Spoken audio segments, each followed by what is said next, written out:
شفقت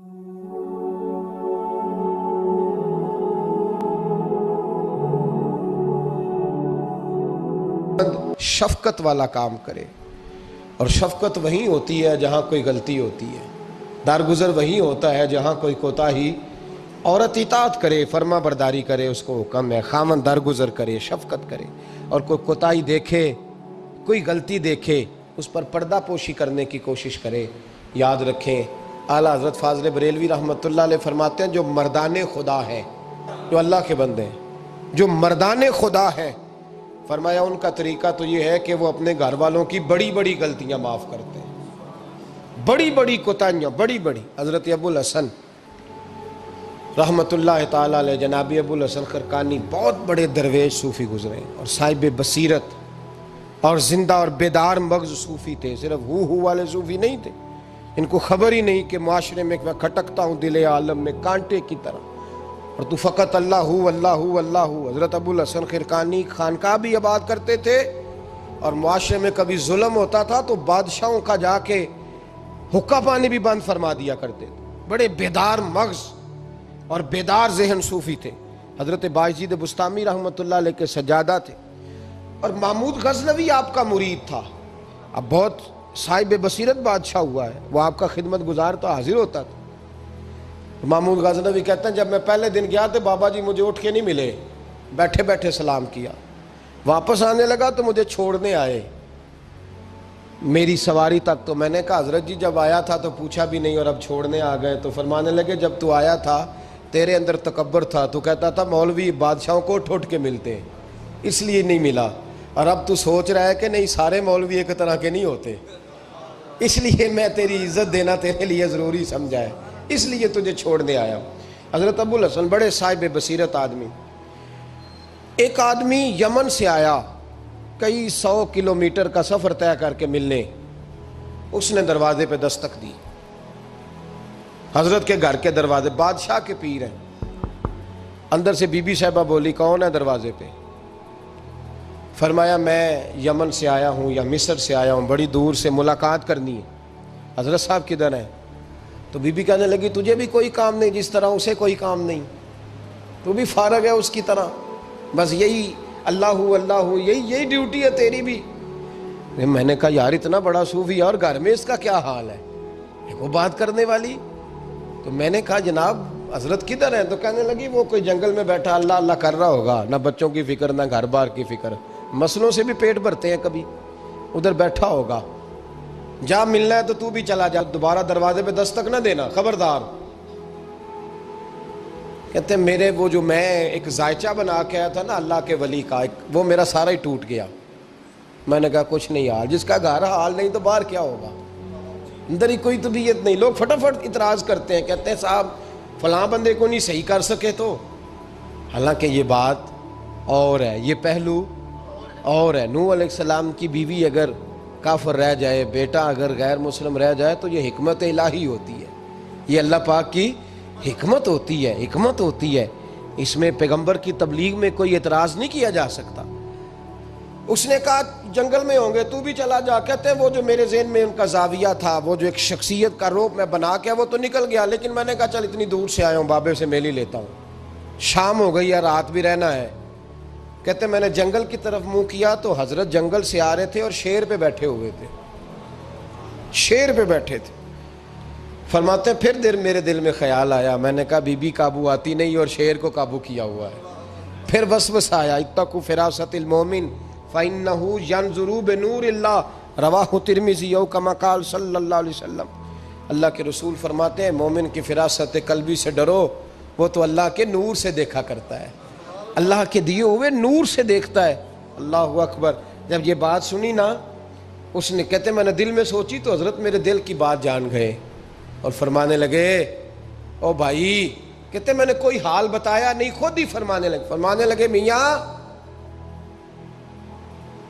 اس کے اندر صرف ایک ہی غلطی ہے کہ وہ زبان کی ٹھیک نہیں، بستر کی بڑی پاک ہے، نظر کی بڑی پاک ہے، کردار کی بڑی اچھی ہے، میرے بچوں کو پالتی ہے، بس زبان کی ذرا ٹھیک نہیں۔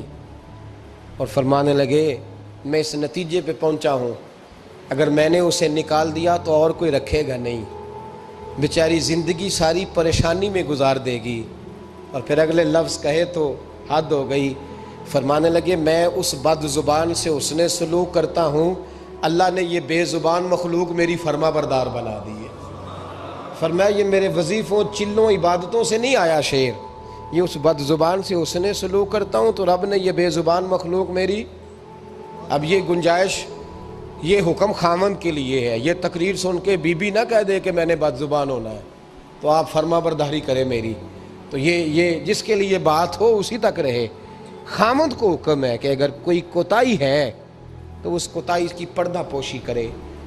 گھر جو ہوتا ہے نا، گھر کچھ چیزیں اجازت نہیں دے رہی میری کہ میں کچھ اور بات آپ سے کروں، کچھ آپ کو نیند بھی آ رہی ہے۔ دیکھیں پورا وجود سلامت ہو اور اندر روح نہ ہو تو بندہ زندہ رہ سکتا ہے؟ جڑے نہیں بولے انہیں رہ لینا میرا خیال۔ وجود ہو سارا سلامت ہے لیکن روح سلامت، بندہ بچ جائے گا؟ بولے نا یار، جنہیں نیند آ رہی ہو بولو، نہیں نہ رہ سکتا۔ پورے گھر میں ہر شے ہو، ذمہ داری سے بات کر رہا ہوں، پورے گھر میں ہر شے موجود ہو، اگر گھر میں دین نہ ہو تو گھر چلتا نہیں چل سکتا۔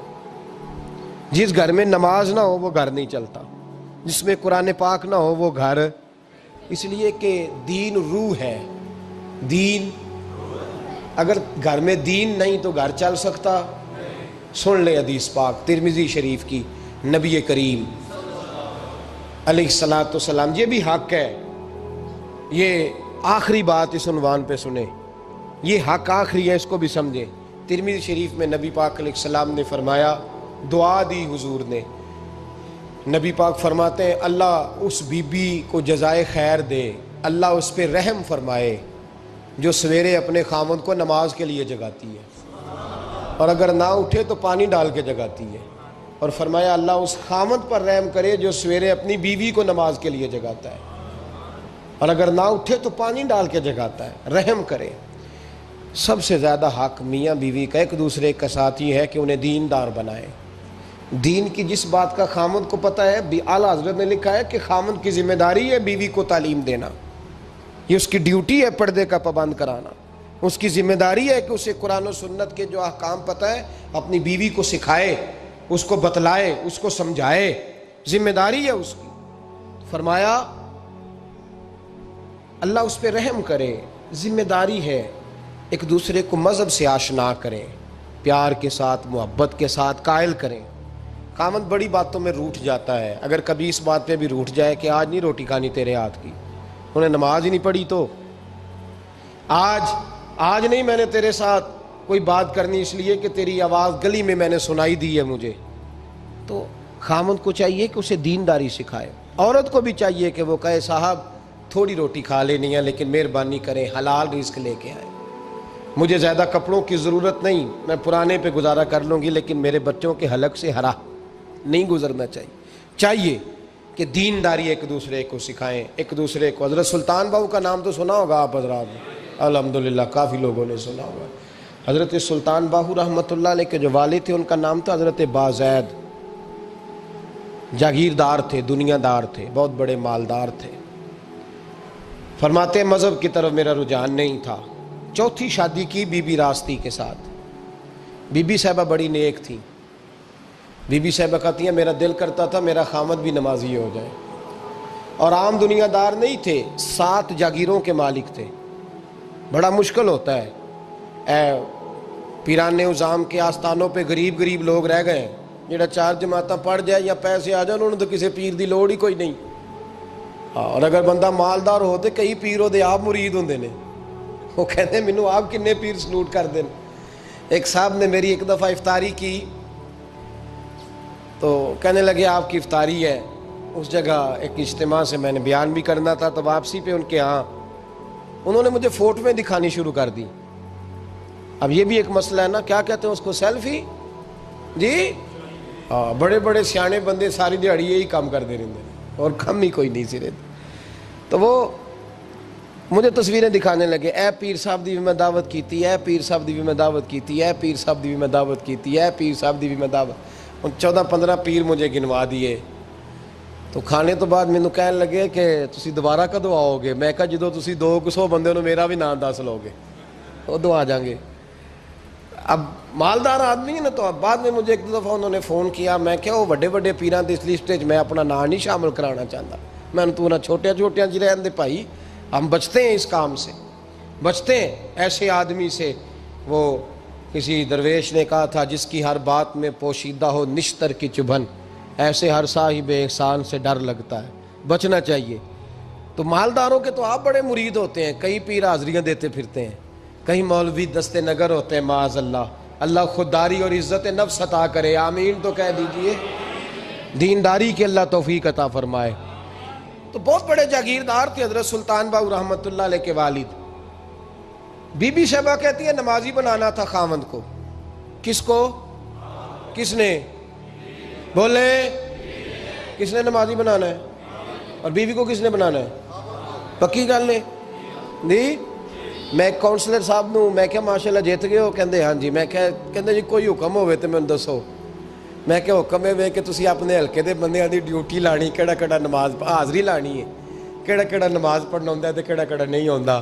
کہنے لگے بڑے سیانے نکلے ہو، پہلا مینوں ہی وسیتے واڑ چھڑیا جی، میں جاؤں گا تے دوجیاں دی حاضری لاں گا نا۔ تو خاوند نمازی بنائے گا بیوی کو تو اس سے پہلے خود بنے گا تو بنائے گا نا جی۔ جی تو اگر خاوند کہہ دے تو پڑھیا کر، میرے پیچھے نہ لگی، کیونکہ جنی کو تو پڑھنی اونی میں پڑھنی ہے نا۔ تو میں آج میں ایک دوست کو کہہ رہا تھا، میں کہہ رہا تھا بچے وہ کام نہیں کرتے جو آپ کہتے ہیں، اور میں نے جمعے میں بھی کہا تھا بچے وہ کرتے ہیں جو ہمارا عمل دیکھ کے بچے چلتے ہیں، صرف بات پہ عمل نہیں کرتے۔ بی بی راستی کہتی ہے میں نے ٹھان لی کہ میں نے اس جگیردار کو، وڈیرے کو، اس موٹے بڑے چودھری کو میں نے نمازی بنانا اور بنا کے دکھانا ہے نمازی۔ بی بی صاحبہ کہتی ہیں کہ وہ جس خاتون کی بھی باری ہوتی تھی، 4 بیویاں ہوتی تھیں، وہ اس کا حق ادا کرتے تو بعد میں اپنی خوابگاہ میں جا کے آرام کرتے۔ ان کا جو خادم تھا ملازم، وہ رات کو دودھ کا پیالہ انہیں دینے جاتا تھا، سونے سے پہلے ان کے پاس دودھ کا پیالہ پہنچتا تھا۔ تو بی بی صاحبہ کہتی ہیں میں نے رات کو ملازم سے کہا دودھ دینے تو نہیں جائے گا، میں جاؤں گی۔ تو میں آدھی رات کو دودھ کا پیالہ لے کے حاضر ہوئی۔ تو کیسے آئی؟ میں نے کہا بی بی ہوں، آ گئی ہوں، تو اب مہربانی کریں۔ میں نے کہا اگر اجازت دیں تو آپ کے پیر نہ دبا دوں؟ چل دبا دے۔ بی بی کہتی ہیں پیر دباتے دباتے میں نے کہا اگر اجازت دیں تو صبح نماز کے لیے جگا دوں؟ یہ نماز کی تبلیغ ہو رہی ہے۔ تو بابا جی پتہ کیا کہتے ہیں حضرت بازید؟ کہنے لگے تو مجھے جانتی نہیں، خبردار مجھے تبلیغ کرنے کی کوشش کی، اس گھر میں رہنا ہے تو سانس اونچا نہ لینا، پتہ ہے تو کس کے ساتھ بھی آئی، خبردار۔ کہتے میں چپ کر کے آ گئی۔ اگلے دن پھر دودھ لے کے پہنچ گئی تو انہوں نے آنکھ کھول کے دیکھا میری طرف، پھر آ گئی ہے۔ میں نے کہا اب میرے خاوند ہیں، میرے سر کے تاج ہیں، پیر دبا دوں؟ کہ دبا دو۔ کہتے ہیں میں نے 10 منٹ پیر دبائے تو میں نے کہا اگر جان کی امان پاؤں تو فجر میں جگا دوں؟ میں نے جلال فرمایا۔ کہنے لگے تجھے کہا تھا نا کہ مجھے کسی کا مشورہ قبول نہیں، تو کون ہوتی ہے مجھے بات کرنے والی، چل دوڑ جا۔ بی بی صاحبہ کہتی ہیں میں 10 دن جاتی رہی۔ کتنے دن؟ انہوں نے سختی بھی کی، برا بھلا بھی کہا، اور کئی دن یہ بھی کہا کہ کل آئی تو پھر یاد رکھنا۔ کہتی ہیں 10ویں دن میں گئی تو حضرت بازید کہتے ہیں میرے دل میں خیال آیا یہ جان چھوڑنے والی نہیں، یہ باز نہیں آئے گی، اور چلو ہے بھی تو میری بیوی، غلط بات بھی کوئی نہیں کر رہی، کہہ بھی نماز کر رہی ہے۔ کہنے لگے اگر میں سویرے اٹھ جاؤں تو پھر دوبارہ تو نہیں آئے گی، تو دوبارہ تو نہیں آئے گی۔ یہ دیکھیں میاں بیوی کا آپس میں رشتہ، سویرے اگر میں اٹھ جاؤں نماز کے لیے تیرے کہنے پہ تو میری جان چھوڑ دے گی تو؟ بی بی صاحبہ کہنے لگی میں دوبارہ نہیں آؤں گی، آپ مہربانی کریں سویرے اٹھ جائیں۔ کہنے لگے چل تو میری بیوی ہے، ایک بار مان لیتا ہوں تیری بات، سویرے جگا دینا۔ بی بی راستی کہتی ہے میں پہلے سو کے اٹھا کرتی تھی، وہ رات میں سوئی نہیں، کہتی میں ساری رات رو کے گزار دی، ساری رات، اور بیدار رہ کے گزار دی۔ سویرے فجر کے وقت پانی گرم کیا، بغل میں مصلی لیا، خامد کو بیدار کیا، وضو کرایا، اور کہتی ہیں جب وہ اللہ اکبر کہہ کے سنتوں کی نیت باندھی تو میرے اس طرح آنسو گرے جیسے سیلاب آتا ہے اور دریا کا بند ٹوٹتا ہے، اور میں نے رو کے کہا مولا میرے اختیار میں یہیں تک تھا، میں مسلح پہ کھڑا کر سکتی ہوں، میں دل تو نہیں نہ بدل سکتی، وہ تیرے قبضے میں ہے، مقلب القلوب ہے، فضل کار، اس کا دل بدل دے۔ فرماتی ہیں میں روتی رہی، 2 رکعتیں پڑھ کے میری طرف دیکھا تو فرضوں کی نیت باندھ لی، اور 2 فرض پڑھ کے پھر میری طرف دیکھا، کہنے لگے خبردار سویرے جگانے آئی تو۔ میں نے کہا جی نہیں جگاتی۔ میری طرف دیکھ کے کہنے لگے تو نہیں جگائے گی آج کے بعد میں تجھے نماز کے لیے جگایا کروں گا، میں تجھے جگاؤں گا۔ آپ فرمانے لگی وہ نمازی بن گئے، میں پہلے ہی نمازی تھی۔ جب ان 2 نمازیوں کا ملاپ ہوا تو اللہ نے سلطان باہو جیسا بیٹا عطا فرمایا، سلطان باہو جیسا بیٹا عطا فرمایا۔ میرے بھائی، میاں بیوی ایک دوسرے کو دیندار بنائیں گے، ایک دوسرے کو نمازی بنائیں گے، وہ ایک دوسرے پہ، اور کس طرح کا؟ بڑا مشکل ہوتا ہے بیوی اپنے خاوند کی تعریف کرے، مشکل ہوتی ہے۔ اعلیٰ حضرت فاضل بریلوی رحمۃ اللہ تعالیٰ علیہ کی زوجہ، ان کا طریقہ یہ تھا کہ وہ اتنی شناسہ ہو گئی تھی، اعلیٰ حضرت لکھتے تھے تو وہ واقف ہو گئی تھی، وہ کتاب کا اعلیٰ حضرت فرماتے تو وہی کتاب اٹھا کے زوجہ لاتی۔ اس زمانے میں قلم بنتے تھے اپنے ہاتھوں سے، لوگ چھری لے کے اس کے ساتھ قلم بنایا کرتے تھے، تو قلم بنا کے سیاہی رکھتی، کاغذ کئی دفعہ ڈانٹ دیتے، اعلیٰ حضرت کئی دفعہ ڈانٹ دیتے، لیکن اماں جی سنتی۔ وقت وصال آیا تو ایک دن فرمانے لگے حامد رضا کی ماں، تو نے ساری زندگی مانگا کچھ نہیں، تو نے میری بڑی نوکری کی، میرے دین کے کاموں میں سب سے بڑی مددگار تو تھی، چل کچھ چیز مانگ لے۔ جب دین کے رشتے ہوتے ہیں تو پھر معاملے بھی دینداری کے طے ہوتے ہیں، کچھ مانگ لے۔ بڑا کچھ مانگ لیتی ہیں نا بیویاں، بڑا کچھ۔ اعلیٰ حضرت کی زوجہ کیا کہتی ہیں میں نے آپ کو صبح و شام دیکھا ہے، میں نے آپ کے دکھ سکھ دیکھے، خوشی غمی میں آپ کا رویہ دیکھا ہے، میں نے آپ کو ہمیشہ دیندار اور پرہیزگار پایا ہے، اگر مجھے کچھ دینا ہے تو ہاتھ اٹھا کے میری بخشش کی دعا کر دیں، اور اگر صبح قیامت مجھے ضرورت پڑی تو میری سفارش کر دیں گے۔ اعلیٰ حضرت رو پڑے، یہ دینداری کے رشتے ہیں، رو پڑے۔ فرمانے لگے تیرے ساتھ وعدہ ہے، مصطفیٰ کریم صلی اللہ علیہ وسلم کے صدقے احمد رضا جب جنت میں جائیں گے تو تجھے ساتھ لے کے جنت میں جائیں گے، ساتھ لے کے جائیں گے۔ تو بھائی دینداری بنائیں، ہن لباس لکم وانتم لباس لہن، وہ تمہارا لباس ہے اور ان کا لباس ہو۔ رمضان شریف آ رہا ہے، ارادہ کر لیں کہ تراویحیں ساری جماعت کے ساتھ پڑھنی ہے، پڑھیں گے انشاءاللہ تعالی۔ نوجوانوں سے میری گزارش ہے، جوان بچوں سے، ضروری کوئی مذہبی چیز آپ نے دیکھنی ہو، سننی سنانی ہو تو ٹھیک ہے، ورنہ رمضان میں موبائل استعمال نہ کریں، مہربانی فرمائیں، ارادہ کریں۔ اگر کبھی مجبوری بن جائے نا تو ہسپتالوں میں بھی 2 گھنٹے بندے کو ایک ٹانگ پہ کھڑے ہونے پڑ جاتا ہے، پاسپورٹ کے دفتر لوگ کھڑے رہتے ہیں، شناختی کارڈ کے دفتر کھڑے رہتے ہیں۔ ارادہ کرو قرآن پاک سننے کا، اور مسجد میں حاضر ہو کے با جماعت 20 تراویحیں پوری پڑھو، اور عشاء سے پہلے آؤ، سنتیں ادا کر کے مسجد میں نماز پڑھو۔ روزہ کوئی شیطانی وسوسہ قریب نہ آنے دو، روزے رکھنے ہیں اور انشاءاللہ رکھنے ہیں، پورے رکھنے۔ مزدور آدمی جو مزدور ہے وہ کہتا ہے میں مزدور ہوں، میں کیسے رکھوں؟ اور خدا کے بندے، رب تعالیٰ نے تیرے اوپر فرض کیے ہیں، وہ کہتا ہے میں وہ چیز فرض کرتا ہی نہیں جو تو اٹھا نہ سکے، اس کو پتا تھا ہم رکھ لیں گے تبھی فرض کیے نا۔ اور مزدور کو تو اللہ اجر بھی زیادہ عطا کرتا ہے، کسی وسوسے پہ نہ لگے۔ اور قرآن، یہ 2 باتیں ہو گئی، روزہ اور تراویح۔ اور تیسرا، دن کے 2 حصے کریں، جو وقت بچ جائے اس کے 2 حصے کریں، آدھے حصے میں قرآن پاک پڑھنا ہے اور آدھے حصے میں درود و سلام پڑھنا ہے، یہ وظیفے پکے کر لیں۔ اور جو لوگ غریبوں کی مدد کرتے ہیں، مسکینوں کی، یتیموں کی، ان سے میری گزارش ہے کہ وہ مہربانی کریں تو 1 رمضان کو لوگوں کے ساتھ تعاون کریں۔ کس تاریخ کو جی؟ بولے قاری صاحب نے سوٹ کدن دین دے ہو جی، تاکہ کوئی درزی سی کے نہ دے وے، ایک ادھر پان آنا لے وے سوٹ، مولوی بھی نواں، یہ ساڈا مولوی یہ تے پرانے دی چنگا لگتا ہے، اور پہلے دے میاں یہ کام بھی پہلے کریں تاکہ وہ سلا لیں اور سلا کے پہن لیں۔ میری باتوں کی سمجھ آ رہی ہے آپ حضرات کو؟ غریب کے ساتھ، مسکین کے ساتھ، جس کے ساتھ بھی کوئی تعاون کرنا ہے وہ پہلے کریں، پہلے اپنے بچوں کے کپڑے بعد میں اور غریبوں کے بچوں کو پہلے، تاکہ وہ شریک ہو، رمضان میں شریک ہو، کسی کو سودا پہلے دیں، جو پہلے کرنے کے کام ہیں ان کو پہلے کریں، مہربانی فرمائیں۔ رمضان کی نیت کریں، ارادہ کریں، اپنے اندر ذوق پیدا کریں۔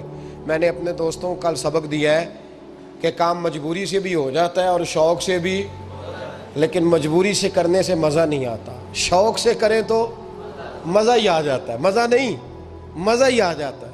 تو کام کریں گے، لطف آئے گا آپ کو روزے رکھنے کا، عبادت کرنے کا، لیکن لطف کے ساتھ کریں اپنے اوپر۔